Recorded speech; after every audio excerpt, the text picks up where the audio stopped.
¿Cómo están? Dios les bendiga. Vamos a tener este tiempo tan especial de la escuela profética de la Iglesia del Santuario de la Realidad Fina. En esta oportunidad estamos continuando con el cuarto ciclo sobre bendiciones y maldiciones. Les animo a suscribirse en el programa a través del Facebook o de YouTube para poderles hacer llegar los próximos noticias de los próximos programas que estaremos grabando. Un saludo muy grande para todos los que están siguiendo estas enseñanzas, estas clases. Espero que sean de gran bendición para sus vidas. Y sin más, comenzamos esta nueva enseñanza sobre el antisemitismo. Estábamos viendo acerca de las bendiciones y maldiciones escritas en el libro de Deuteronomio, y tenemos que considerar esta maldición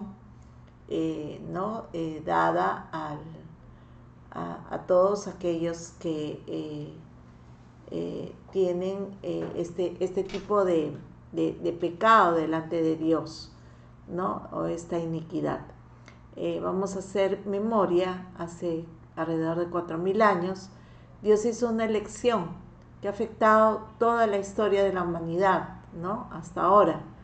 Él buscaba un hombre que cumpliera las condiciones para que en última instancia se convirtiera en el canal de las bendiciones hacia todas las naciones. Este hombre que escogió se llamaba Abraham. Más tarde Dios le cambió su nombre por Abraham, ¿no? Abraham significa padre de multitudes. Este hombre no tenía descendencia hasta de edad mayor. Sin embargo, fue considerado el padre de la fe, por cuanto él creyó y su fe le fue contada por justicia. Dios le prometió que su descendencia sería como las estrellas del cielo, como la arena del mar. Y bueno, el Señor cumplió su propósito en él, ¿no? Entonces el propósito de Dios al escoger a Abraham se desarrolla en el libro de Génesis, capítulo 12, versículo del 2 al 3. Y es característico que las bendiciones y las maldiciones están íntimamente asociadas. Dios pronunció 4 promesas de bendición sobre Abraham. Le dijo: te bendeciré, serás bendición, bendeciré a los que te bendicen, y serán benditas en ti todas las naciones, todas las familias de la tierra. Fíjense en estas 4 bendiciones, ¿no? Vemos que no es lo mismo una que la otra, ¿no? No es lo mismo que Dios nos bendiga a nosotros y que estemos nosotros muy bendecidos, pero que nosotros no podamos extender esa bendición a otros. Entonces miren cómo Dios hace que la grandeza de su bendición abarque tanto, ¿no? Entonces no solamente bendice, sino serás bendición. Eso quiere decir que va a bendecir a otras personas, ¿no? Dice: bendeciré a los que te bendicen. Entonces las personas que son agradecidas con él y son personas que han reconocido, ¿no?, en todo tiempo lo que ha significado este hombre, este patriarca, han sido bendecidos. Yo creo que hasta ahora sus enseñanzas nos llegan, las enseñanzas de Abraham y de Sara. Creo que nos las enseñan desde la escuela dominical a los niños. Todos saben quién es Abraham, el padre Abraham, quién es Sara, ¿no?, sus hijos. Entonces eso ha traído mucha bendición para otros, y también ha hecho que nosotros bendigamos a Abraham como nuestro padre, ¿no? La 4ª bendición es: serán benditas en ti todas las familias de la tierra, ¿no? Esto es algo tremendo, porque las familias que no empiezan así como Abraham y Sara, teniendo, dice, por cuanto los llamé cuando eran solamente uno, ¿no?, los bendije y los multipliqué. Entonces ese diseño de fe, ¿no?, de Abraham y de Sara, hasta el momento está inspirando a muchas familias en la tierra, de saber que muchas veces las parejas actualmente se casan porque porque tienen ¿no? Un buen trabajo o tienen algunas posesiones, pero en realidad el Señor lo que quiere es, cuando la familia se une, bendecirlos. Desde el momento en que ¿no? un hombre y una mujer se casen, puedan ellos tener fe para tener toda esa bendición de Abraham. Por eso es que le suelta esa bendición para todas las familias de la tierra, lógicamente para todas aquellas que se dejan guiar por la fe de Abraham, ¿no? Sin embargo, intercalada en medio de estas bendiciones hay otra maldición, hay una maldición. Y dice, a los que te maldijeren, maldeciré. La adición a esta maldición tiene un propósito práctico importante. Toda persona sobre quien Dios pronuncie su bendición queda inmediatamente y automáticamente expuesta al odio y a la oposición del gran enemigo de Dios y de su pueblo, que es Satanás, ¿no? Miren qué curioso que no solamente Abraham, ¿no? Tiene ese respaldo de Dios, sino que por cuanto seguramente la bendición de Dios era tan grande sobre él, o iba a ser tan grande, que Dios toma un cuidado, aquel que quiera hacerte un daño o hablar mal de ti, no, yo lo voy a maldecir. O sea, un juicio de Dios va a caer automáticamente sobre esa persona. Dice, por paradójico que pueda parecer, la bendición de Dios provoca la maldición de Satanás, canalizada a través de los labios de quienes son controlados por Satanás. Por esa razón, cuando Dios bendijo a Abraham, añadió su maldición sobre todos los que pudieran maldecirlo. Eso significa que nadie podía maldecir a Abraham sin atraer la maldición sobre sí, que era la maldición de Dios. ¡Qué tremendo! En Génesis 27-29, cuando Isaac bendijo a su hijo Jacob, también extendió sobre él la misma protección que Dios había provisto originalmente para Abraham. Le dijo, malditos los que te maldijeren y benditos los que te bendijeren. ¿Por qué Jacob toma la maldición que había soltado Dios a los que maldijeran a Abraham?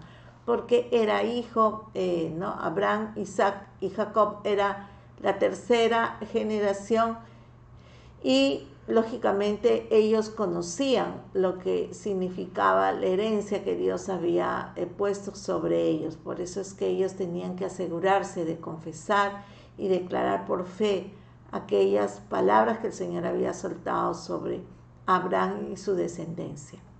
¿Okay? Entonces, tanto en el ámbito social como en el político, el antisemitismo es una de las fuerzas más poderosas que obran en nuestro mundo contemporáneo. Pero en última instancia eso implica un desastre para todos aquellos que se dejan controlar por él. Por desgracia, a lo largo de muchos siglos, la que se dice Iglesia Cristiana con frecuencia ha sido culpable de propagar un flagrante antisemitismo.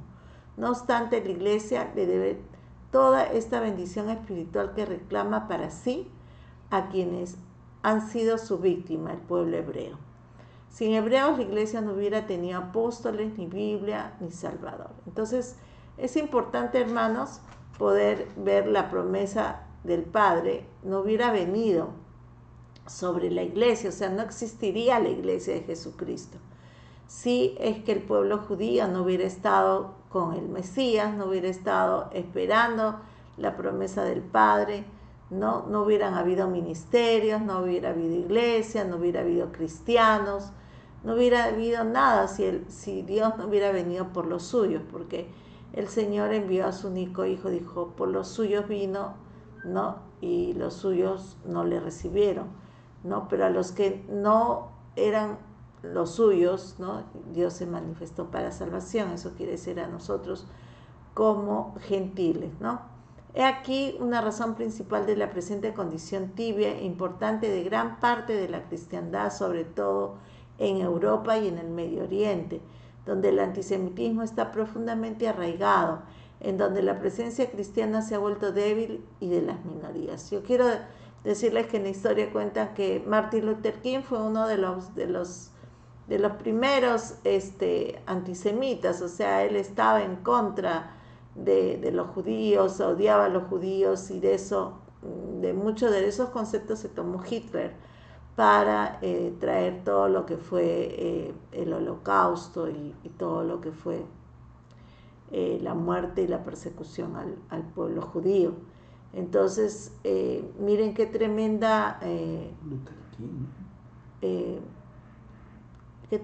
responsabilidad que cae sobre toda Europa, sobre todo el Medio Oriente, cuando viene la reforma dije Martin Luther King, es Lutero, ¿verdad? El que trajo la reforma.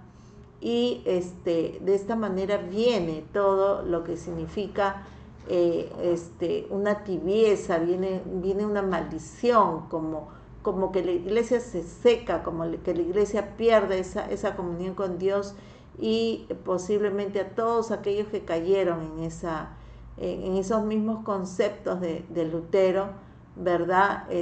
Vino juicio sobre ellos. Por eso es que en algún momento se ha dado la apostasía en todo ese lugar, y la iglesia se ha vuelto, ¿no?, débil, y casi muy pocas personas son realmente convertidas, buscadoras de Dios como debería ser.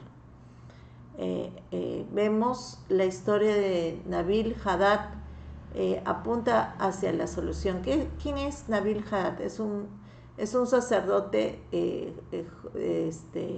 ortodoxo. Él es de Jordania, y él reconoce abiertamente que el antisemitismo es un pecado. Nosotros podríamos llamarles una iniquidad, ¿no? Porque muchas veces se hereda de padres a hijos y etcétera. Esos conceptos que traen los padres, los abuelos, los continúa la generación, ¿no?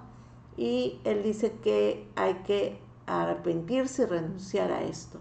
O sea, es importante reconocer que ha habido esta maldad, si ha sido en una persona, si en una familia, ha sido en una comunidad, en una iglesia o en una nación. Esto dará como resultado un profundo cambio interior en los sentimientos hacia el pueblo judío, y un reconocimiento de las inconmensurables bendiciones que la iglesia cristiana ha recibido de él. Entonces, si la iglesia de Jesucristo ora por Israel, cambia esa actitud de resentimiento, diciendo que el pueblo judío fueron los que sacrificaron a Jesús, que ellos no reconocen al Mesías, al Yeshua HaMashiach, etcétera, etcétera, etcétera. Toda una serie de argumentos por los cuales podrían rechazar y odiar al pueblo judío. Si nosotros reconocemos que ha habido eso, porque sí lo ha habido, y pedimos perdón como iglesia de Jesucristo, y si ha habido eso, tal vez en tu familia, tenemos que humillarnos delante de Dios y reconocer, ¿verdad?, que todas las bendiciones que nosotros como iglesia de Jesucristo hemos tenido y tenemos, vienen por causa del pueblo judío. Cuando nosotros veamos un judío, nosotros lo primero que tenemos que hacer es agradecerle por las escrituras, porque las escrituras vienen de ellos, ¿no? El Dios de los judíos es el mismo Dios nuestro, es el Dios de Abraham, Isaac y de Jacob, ¿no? Abraham es nuestro padre, y hay una descendencia de la fe, y eso es la iglesia de Jesucristo. Eso somos nosotros, somos hijos de Abraham. Entonces hay un legado muy, muy grande, ¿verdad?, en el cual nosotros tenemos que reconocerlo. La palabra del Señor dice que, Pablo decía que nosotros no podemos, ¿no?, ser soberbios contra las ramas que fueron desgajadas, que eso fue el pueblo de Israel, porque en algún momento Dios va a volver a insertar esas ramas que fueron desgajadas, y la gloria postrera, ¿no?, del pueblo de Dios va a ser impresionante, va a ser tremendo. Así que no nos jactemos de las ramas, hermanos, ¿verdad? Porque el Señor tiene un tiempo preparado para ellos. Entonces, sobre este fundamento podemos entonces implorar a Dios que quite la tenebrosa sombra de la maldición que en la actualidad cubre la mayor parte de la iglesia, y la cambie por su bendición. Qué tremendo está esto, hermanos. es importante recalcar que eso no quiere decir que como iglesia tampoco nosotros tenemos que judaizar. Es importante que sepamos que Pablo le decía a los Gálatas que no se dejen ellos fascinar, ¿no? No se dejen engañar, no se dejen fascinar, habiendo ellos conocido el Espíritu Santo, ¿no? Ellos vuelvan a lo antiguo que era el judaísmo y se dejen arrastrar por el judaísmo. Entonces dice, habiendo comenzado en el Espíritu, van a terminar en la carne. ¿Por qué? Porque el pueblo de Dios todavía está siendo tratado, y aquel que conoce a Jesucristo, Dios le llena de su Espíritu Santo y le guía a través de su Espíritu Santo a conocer la verdad, a saber cómo Dios quiere que nos acerquemos a Él, cómo quiere que le busquemos, sin necesidad de una tradición judía, ¿no? Eso no es lo más importante para Dios. Lo más importante para Dios es que nosotros nos dejemos guiar por su Espíritu Santo, porque en algún momento el pueblo judío también, cuando conozcan a Yeshua, reciban ese bautizo del Espíritu Santo que es importante y necesario para ellos, ellos también van a ser guiados por el Espíritu Santo. Entonces, hermanos, es importante que en este momento recalquemos la necesidad que tenemos, ¿no? Tanto tú como yo, de pedir perdón. Si en algún momento ha habido en nuestros ancestros, hasta 20 generaciones atrás tal vez, en esta noche podemos reconocer que puede haber habido este pecado, esta iniquidad, esta maldad de haber menospreciado al pueblo de Dios, haber maldecido a algún hijo de Dios o algún judío. Y nosotros tenemos la obligación delante de Dios de pedir perdón. ¿Por qué? Porque Dios nos ha llamado a ser bendecidos a través de Jesucristo. A través de ese perdón, Él se hizo maldito en el madero para que nosotros ya no tengamos que sufrir ninguna maldición de la ley. Pero nosotros tenemos que arrepentirnos y pedirle perdón y reconocer nuestras iniquidades. El Señor dice, bienaventurado aquel que el Señor no culpa de pecado, de iniquidad alguna. Entonces es importante que el enemigo no nos esté acusando, no se levante contra nosotros para acusarnos de cosas que tal vez hemos hecho sin conocimiento de que esto trae una tremenda repercusión. Entonces vamos a orar en esta oportunidad, vamos a pedirle perdón a Dios. Tal vez hay maldiciones en tu vida que tú no sabes por qué causa están allí. De repente maldiciones de pobreza, de miseria, de escasez, de robos, de asaltos, de accidentes, de divorcios, de tantas cosas que pueden haber habido en tu vida o en tu familia, y tú te das cuenta que eso no se corta, que eso no, a pesar de que tú ya le has entregado tu vida a Cristo, tal vez eso todavía sigue ahí, ¿no? Entonces vamos a orar para que Dios traiga un cambio, un giro en cualquier maldición que pueda haber venido a tu vida por causa de esta maldición que viene directamente de Dios. No nos olvidemos que Dios visita la maldad, ¿no?, de los padres a los hijos hasta la tercera y cuarta generación. Entonces no sabemos quién de nuestra familia podría haber caído o incurrido en esta maldad de haber ¿no?, tenido un alejamiento o una mala disposición a los judíos. Yo recuerdo, yo he crecido en un lugar donde había gente judía en esa cuadra donde yo vivía, y los vecinos no lo trataban bien, la trataban mal. Era una señora viuda y hablaban cosas que uno de niño a veces se quedaba un poco sorprendido, ¿no?, de la manera como se expresaban de estas personas. Pero estas personas tenían otras costumbres y casi no tenían amistad con la gente que vivía por ahí. Pero sí recuerdo que no era un buen concepto el que se tenía de los judíos. Entonces es muy posible que nuestros ancestros, nuestros padres, nuestros abuelos, nuestros bisabuelos hayan tenido un concepto errado de lo que es el pueblo de Dios o los judíos, por la misma reforma, como les digo, que se dio con Lutero, por toda la consecuencia que hubo después de todo esto, y ese odio tan grande hacia el pueblo de Dios y los judíos, ¿no? Así que vamos a pedir perdón por todo eso, por todo lo que ha significado la sangre derramada, la tibieza de la iglesia, la apostasía de la iglesia en Europa y todo lo que aún estamos nosotros arrastrando con todo esto. Amén. Así que les invito a hacer una oración en este momento. Vamos a pedirle al Señor que nos ayude. Amén. Así que oramos todos juntos. Padre Santo, bendito Dios, en esta noche estamos delante tuyo reconociendo, Señor, que hemos pecado contra el cielo y contra ti delante de tus ojos. Cuando hemos tenido, Señor, una palabra ociosa, un rechazo, una queja, una amargura contra algún hijo tuyo, alguien del pueblo de Dios, Señor, tú nos perdones, nos limpies, nos restaures, Señor, y quites cualquier maldición, Señor, que pueda haber venido por causa de tu palabra, lo que tú estableciste, Señor. Tu palabra dice que no va a dejar de cumplirse, Señor, que el cielo y la tierra pasará, pero tu palabra no va a dejar de cumplirse.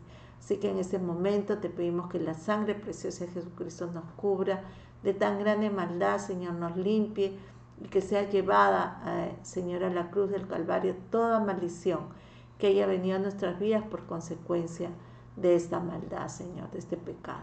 En el nombre de Jesús te damos gracias, Padre. Amén. Amén. Hermanos, estamos agradecidos a Dios por su inmenso amor, porque son nuevas las misericordias cada mañana, porque el Señor quiere que aprendamos más y más de Él para estar a cuentas. Le damos gracias al Señor porque nos permite escudriñar las bendiciones y las maldiciones para nosotros poder establecer con el Señor ese pacto de amor y de misericordia. Un abrazo para todos, muchas bendiciones, estemos orando mucho por este fin de semana. Tenemos unas elecciones que son históricas acá en Perú y queremos que todos aquellos que están en posibilidad de ir a votar puedan ser guiados por Dios en una manera sorprendente para que el Señor cumpla su voluntad sobre esta nación. Que el Señor nos limpie de toda maldición, de cualquier cosa que haya representado el antisemitismo también acá en Perú. Pero yo creo que Perú ha sido una nación que ha traído mucha bendición al pueblo de Israel porque fue el voto dirimente para que Israel fuera liberado, para que pueda volver a entrar a su tierra y volver a ser una nación. Entonces yo creo que Dios tiene un amor especial por nuestra nación de Perú y es por eso que estamos en fe, confiando y creyendo que su voluntad perfecta y agradable se va a establecer sobre nosotros. Un abrazo grande, muchas bendiciones.